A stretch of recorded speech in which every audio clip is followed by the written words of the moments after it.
last week on Legally Kidnapped. Good evening.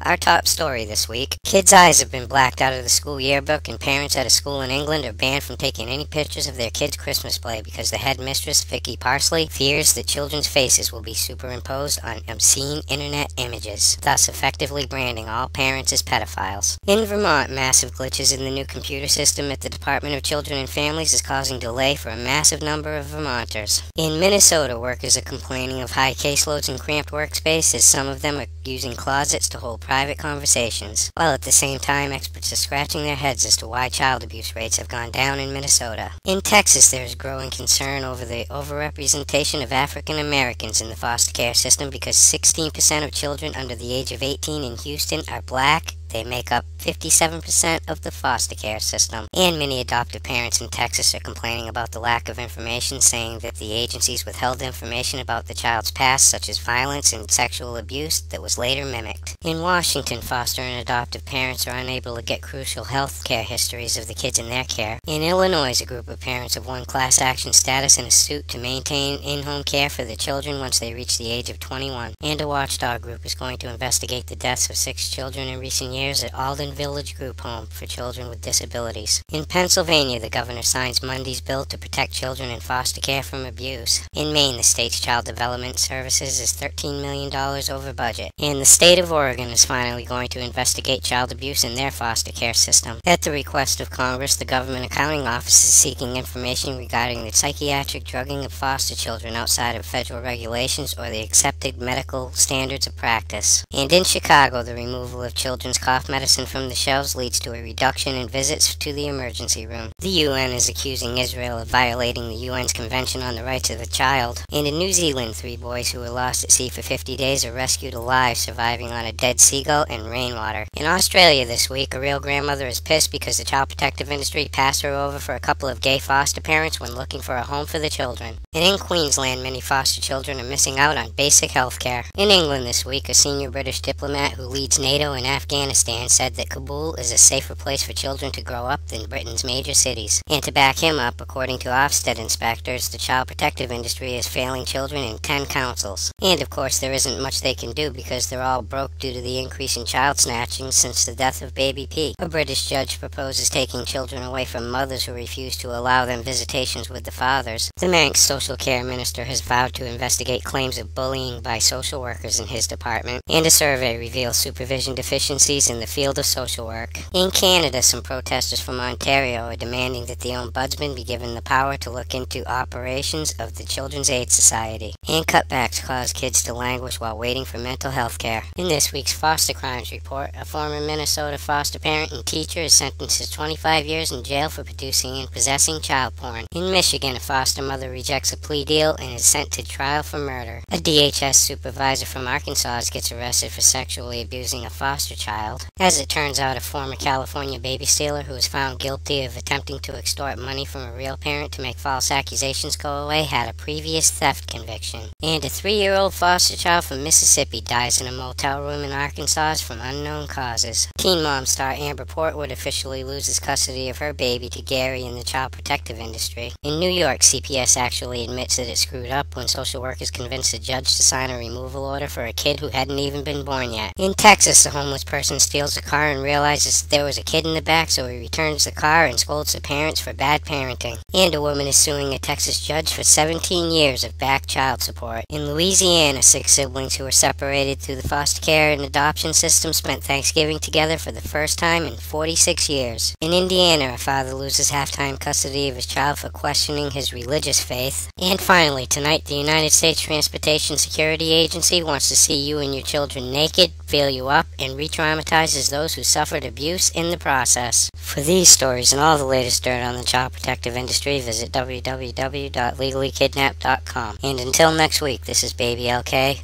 over and out.